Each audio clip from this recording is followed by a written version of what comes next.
بسم اللہ الرحمن الرحیم۔ میرا نام فیضان الحق ہے اور ہم قرآن پاک ترجمہ اور تفسیر کے ساتھ پڑھ رہے تھے۔ اس کے ہم نے 30ویں پارے سے سٹارٹ کیا تھا۔ آج اس کی 6ٹھی صورت پڑھیں گے، سورہ مطففین۔ اس کے تحمیدی کلمات ہیں: اس سورہ مبارکہ کے انداز بیان اور مضامین سے صاف معلوم ہوتا ہے کہ یہ ابتدائی مکی دور میں نازل ہوئی ہے، جب اہل مکہ کے ذہن میں آخرت کا عقیدہ بٹھانے کے لیے بے در پہ صورتیں نازل ہو رہی تھیں، اور اس کا نزول اس زمانے میں ہوا ہے جب اہل مکہ نے سڑکوں پر، بازاروں میں اور مجلسوں میں مسلمانوں پر آوازیں کسنے اور ان کی توہین و تذلیل کرنے کا سلسلہ شروع کر دیا تھا، مگر ظلم و ستم اور مار پیٹ کا دور ابھی شروع نہیں ہوا تھا۔ بعض مفسرین نے اس صورت کو مدنی قرار دیا ہے۔ اس غلط فہمی کی وجہ سے دراصل ابن عباس رضی اللہ تعالیٰ عنہ کی یہ روایت ہے کہ جب رسول اللہ صلی اللہ علیہ وسلم مدینہ تشریف لائے تو یہاں کے لوگوں میں کم ناپنے اور تولنے کا مرض بری طرح پھیلا ہوا تھا۔ پھر اللہ تعالیٰ نے ویل للمطففین نازل کی اور لوگ ناپ تول میں راس باس ہو گئے۔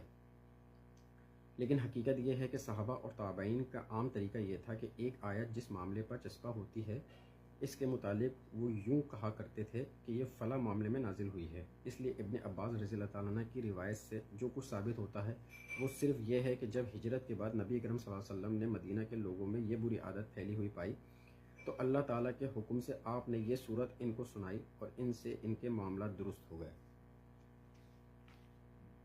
اب ہم سورہ شروع کریں گے۔ بسم اللہ الرحمن الرحیم۔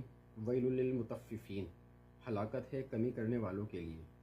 ویل کے معنی تباہی، بربادی اور ہلاکت کے بھی ہیں، اور یہ جہنم کی ایک وادی کا نام بھی ہے۔ طف لغوی اعتبار سے حقیر سی چیز کو کہا جاتا ہے۔ اس معنی میں یہ لفظ کم تولنے یا کم ناپنے کے مفہوم میں بھی استعمال ہوتا ہے۔ مطفف وہ ہے جو حقدار کو اس کا پورا حق نہیں دیتا بلکہ اس میں کمی کر دیتا ہے۔ ظاہر ہے جو شخص ناپ تول میں کمی کرتا ہے وہ اپنے اس عمل کے ذریعے متعلقہ چیز کی بہت تھوڑی سی مقدار ہی کو ناحق بچا پاتا ہے۔ اس کے باوجود اسے یہ احساس نہیں ہوتا کہ وہ اتنی حقیر سی چیز کے لیے اپنا ایمان فروخت کر رہا ہے۔ بہرحال اس آیت میں کم تولنے یا کم ناپنے والوں کو آخرت میں بربادی اور جہنم کی نوید سنائی گئی ہے۔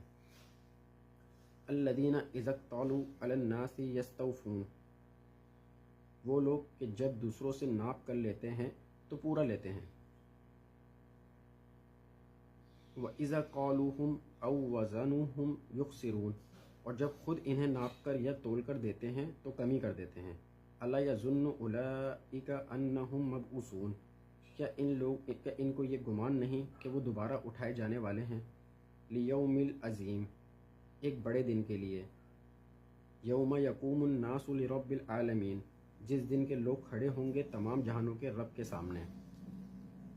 ناپ تول میں کمی کرتے ہوئے ہاتھ کو ہلکی سی جنبش دینا بظاہر تو ایک معمولی سا عمل ہے، لیکن دل کی اوٹ میں